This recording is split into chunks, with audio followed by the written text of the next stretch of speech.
Bonjour à vous toutes et à vous tous, très chers téléspectateurs de Cœur d'Afrique, heureux de vous retrouver encore une fois ce matin pour aborder l'actualité politique en République démocratique du Congo, mais aussi l'actualité sécuritaire. Nous sommes mardi 29 avril 2025. Déjà, il y a eu des affrontements qui ont été signalés dans le Nord Kivu et dans le Sud Kivu, parce que des affrontements se poursuivent partout où les forces armées de la République démocratique du Congo, alliées au Wazalendo, continuent de faire face au mouvement AFC M23 sur plusieurs fronts. En tout cas, déjà dans le Sud Kivu, je vais commencer au Sud Kivu. Les affrontements sont signalés depuis 6h40 de ce mardi 29 avril 2025 dans les Kaziba. Les Kaziba d'ailleurs qui a été scène des affrontements depuis les dimanches. Les dimanches, le M23 qui a réussi à prendre Kaziba. Hier lundi, il y a eu des affrontements encore dans les Kaziba. Les Wazalendo qui tentaient de reprendre Kaziba et on a appris que le Kaziba était divisé entre l'AFC M23 et le Wazalendo et les forces armées de la République démocratique du Congo, mais aussi l'armée burundaise qui se trouve dans cette partie. Et hier, nous avons appris que l'AFC M23 a réussi à repousser une fois de plus les Wazalendo, mais ce matin encore, les forces armées de la République démocratique du Congo et les Wazalendo ont repris les armes pour attaquer les positions de l'AFC M23 dans cette partie. Et l'on nous renseigne que les affrontements sont en train de se poursuivre, dans cette partie de la République. Les M23 sont donc signalés vers la colline stratégique de Nundi et Butuzi. C'est dans le Sud Kivu, mais également l'on nous apprend que dans les Luinja, il y a déjà les éléments de l'AFC M23 qui sont signalés sur cette partie-là. Donc, au moment où je suis en train de vous parler, les détonations en armes lourdes et légères sont toujours signalées dans cette partie du Sud Kivu où les forces armées de la République démocratique du Congo et le Wazalendo se battent contre le mouvement AFC M23. Les affrontements sont donc signalés dans la localité de Kashuga, c'est dans les territoires des Massissi, Bachali Mokoto, voilà. Où le Wazalendo ont une fois de plus attaqué les positions des forces du mouvement AFC M23 dans cette partie du territoire des Massissi au Nord Kivu.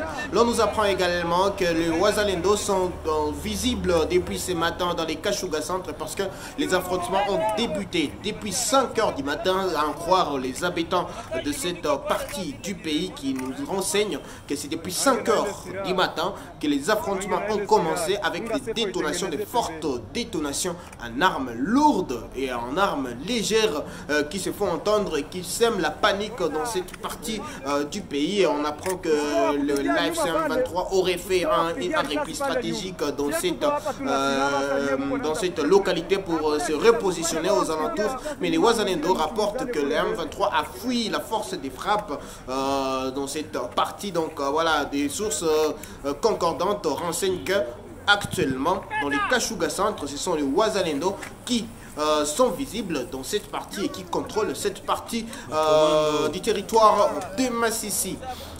Et pendant ces temps, dans le groupement des Loubériquets, plusieurs sources ont alerté ce mardi 29 avril 2025 que les mouvements AFC M23 continuent de se renforcer en matériel et en militaire vers l'axe Kibati-Louchébéré, où il y a eu des affrontements déjà depuis la semaine passée. Il y a eu beaucoup d'affrontements et les sources ont rapporté que dans cette partie, les mouvements AFC M23 qui s'étaient repositionnés aux alentours de Kibati étaient en train de se renforcer en militaire et en matériel dans cette partie. Et encore aujourd'hui, des sources sur place, des sources dans le groupement de Loubériquet rapportent que les mouvements AFC M23 continuent à se repositionner et à se renforcer surtout en matériel et en hommes aux alentours sur l'axe Loubériquet, pardon, sur l'axe Kibati, Louchébéré. Donc voilà,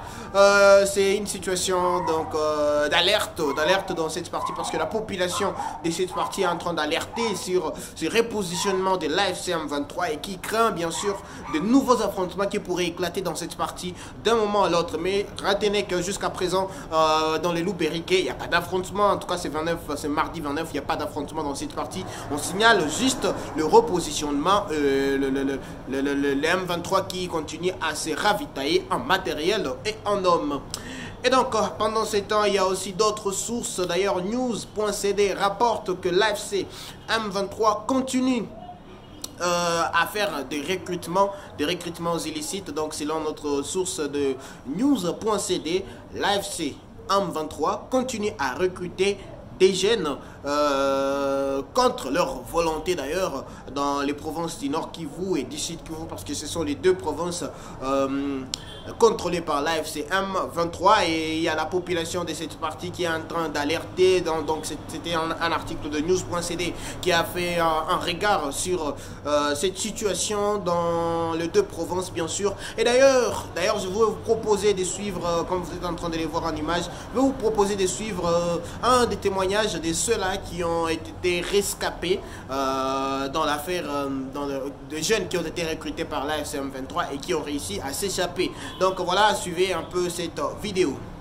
Pia ile prison tena bakatutosha asubuhi gari kafika ikatubeba tukapita kule mu frontiere kule za nini ya Uganda. Ya Uganda na Kongo kule kwenye Magi. Tukapita na njia Magi kule bakatenda tuweka kumnini kwa Kampala. Kampala pale tukaifanya siku mbili. Kisha tukafanya siku mbili mkampala bakatubeba mara moja chanzo. Basi iteni. Sasa pale mu 2000 combien? Mu 2000 combien? Mu 2024. Mu 2024. Je tuingie verset. Basi iteni una bana kudote kule. Ile iteni tulikuwa tunatoka mu formation na iteni. Wakati tulitoka na iteni mu formation, sasa ba friend ile ba Rwanda bakaigombana na FARDC.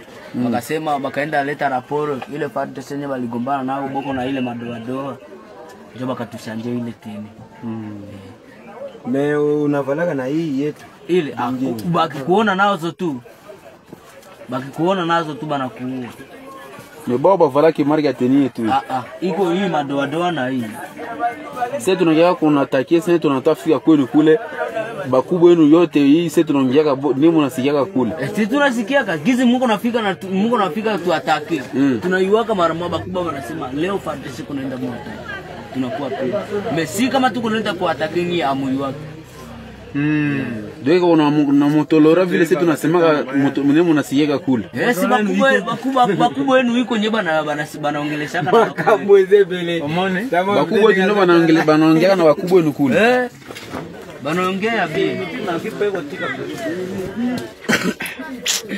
yote sisi tunafaka mouvement tuche ambiskade tu fait débordement yote bananambia tunaiwaka yote tunaiwaka pale bakubwa wetu biko naongea na nie ndana bakubwa ni kule ndio bananambia wanasemaka mara moja.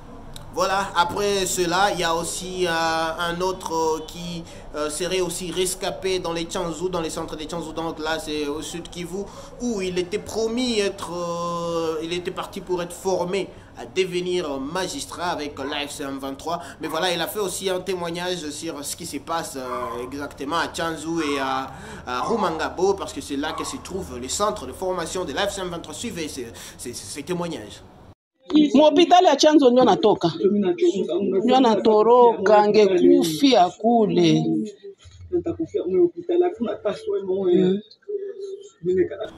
Voilà, ce sera sans commentaire, en tout cas, ce sera sans commentaire. C'est à vous plutôt de commenter cette actualité que je suis en train de vous proposer aujourd'hui sur Cœur d'Afrique. Et surtout, partagez l'actualité que vous retrouvez ici. N'oubliez pas de vous abonner et de nous donner beaucoup de force. N'oubliez pas aussi de commenter pour donner votre avis sur... Et pendant ce temps, en ville de Goma, les médias alertent que la SADC est en train de quitter la ville de Goma discrètement, parce que déjà il y a eu, on a vu les semaines qui sont passées, le mouvement FCM23 a demandé à la SADC de quitter. Donc il y a juste cette courte vidéo que vous êtes en train de regarder. C'est une vidéo qui a été prise lorsque les forces de la SADC étaient en train de quitter la ville de Goma discrètement dans la nuit précédente. On nous rapporte que beaucoup, c'est un premier groupe qui a quitté la ville de Goma depuis la nuit de ce lundi à ce mardi 29 avril.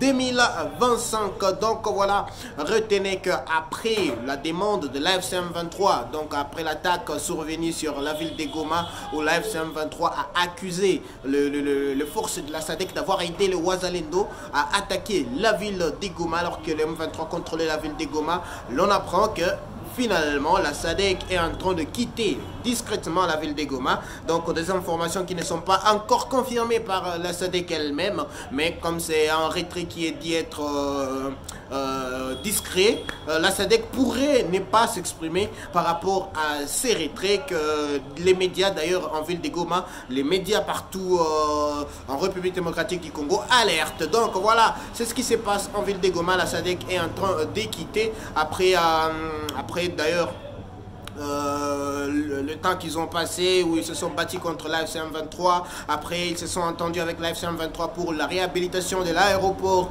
de Goma. Après les contrats ont été résiliés et aujourd'hui l'on apprend que les forces de la SADC sont en train de quitter la ville de Goma.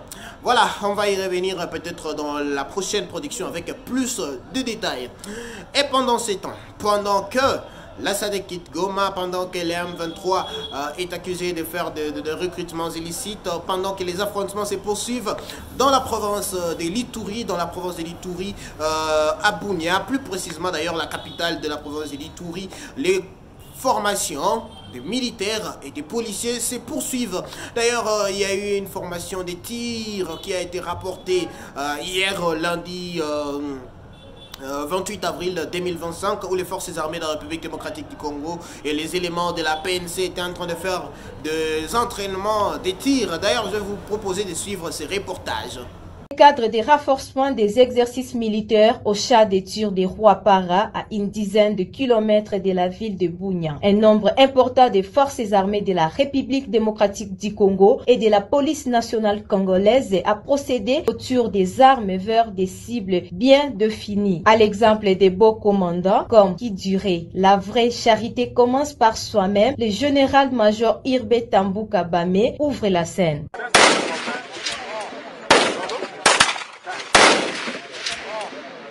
Pour les commandants centre d'entraînement et recyclage Roi-Para, les colonels Mbassi Wambenge Baoba, il fallait mettre les réflexes de combativité aux militaires et policiers. Nous sommes ici, c'est pour tester nos armes et puis mettre toujours la réflexe de combativité à nos officiers, y compris nos militaires et policiers. Oui, c'est-à-dire pour nous, l'arme c'est votre enfant. Vous devez connaître la santé de votre enfant, alors nous devons connaître le fonctionnement de nos armes. Notons que cette activité de routine est conjointement réalisée par les éléments de sécurité et de l'ordre qui promettent les genres féminins, comme est le vouloir du commandant suprême des forces armées de la République démocratique du Congo et de la police nationale congolaise, Antoine Tshisekedi Tshilombo. Et puis toujours sur le chapitre sécuritaire, le porte-parole du gouvernement congolais, Patrick Mouyaya, était dans l'Institut français. Hier, il a été reçu par des diplomates et tout. Et il a expliqué en vrai, c'est que l'on doit savoir de cet accord des principes qui a été signé entre la République démocratique du Congo et le Rwanda, bien sûr, et le Rwanda depuis il y a quelques jours. Donc, je vous ai expliqué à mon niveau qu'est-ce qu'on devrait comprendre de cet accord, mais il y a les porte-parole du gouvernement congolais qui a apporté encore plus de lumière. Je vais vous proposer de suivre un peu ces explications dans cet élément. Écoutez, dans ce cadre, l'Institut français des relations internationales, c'est l'une des principales institutions de Paris pour tout ce qui concerne la réflexion, la prospective sur la diplomatie, sur les questions brûlantes de l'humanité. Je pense que la question de la RDC est une question stratégique et importante pour le monde.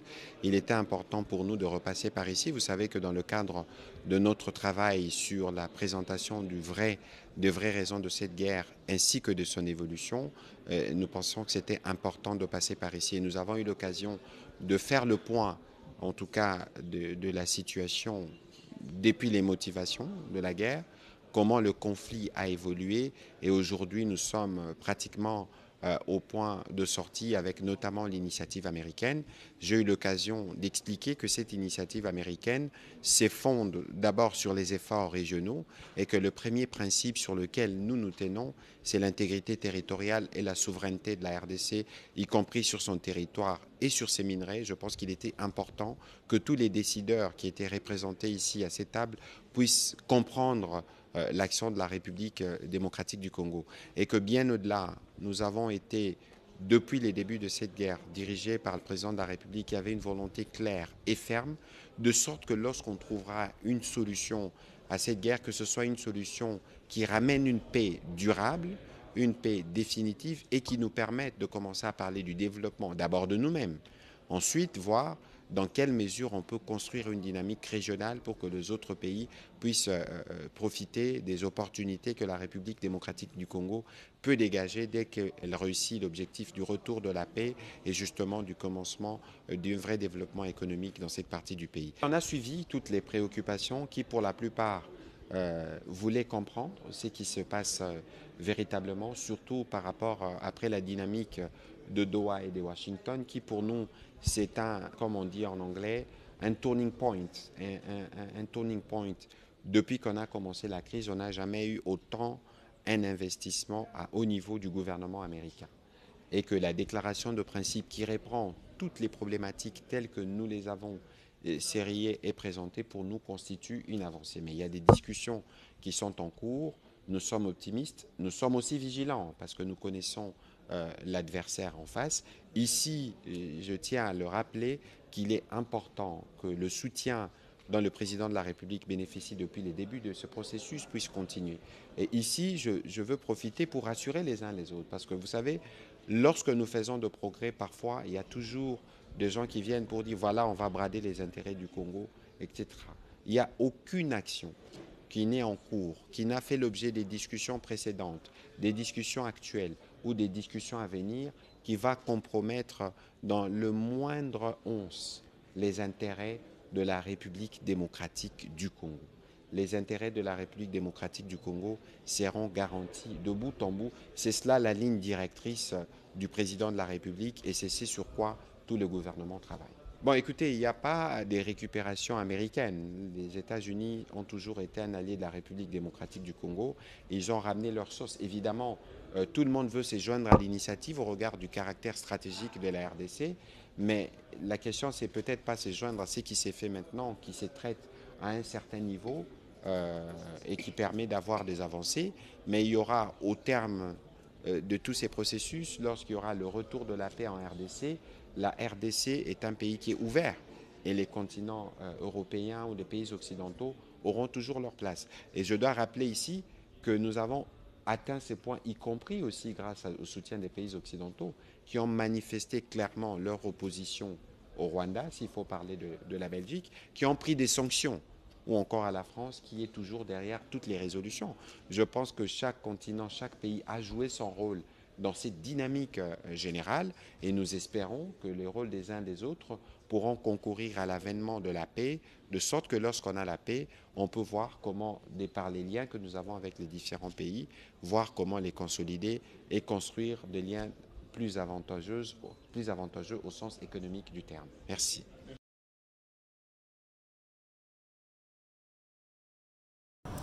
Voilà, merci beaucoup, merci de continuer à suivre Cœur d'Afrique, merci et de continuer à rester fidèle sur Cœur d'Afrique. Pour finir, j'aimerais signaler qu'aujourd'hui déjà se poursuit ce qui avait été annoncé d'ailleurs il y a quelques jours, l'évaluation du ministère des Affaires étrangères de la situation de réfugiés qui s'étaient réfugiés déjà au Burundi, de réfugiés congolais qui avaient fui la guerre en République démocratique du Congo pour se réfugier au Burundi. Il y a aussi la première dame de la République démocratique du Congo, Madame Denise Nyakeru, qui est arrivée aussi au Burundi pour aller voir ces réfugiés. Et dans les prochains jours, il prévoit d'apporter une aide à ces personnes-là, donc à ces compatriotes de la République démocratique du Congo qui sont réfugiés aujourd'hui au Burundi.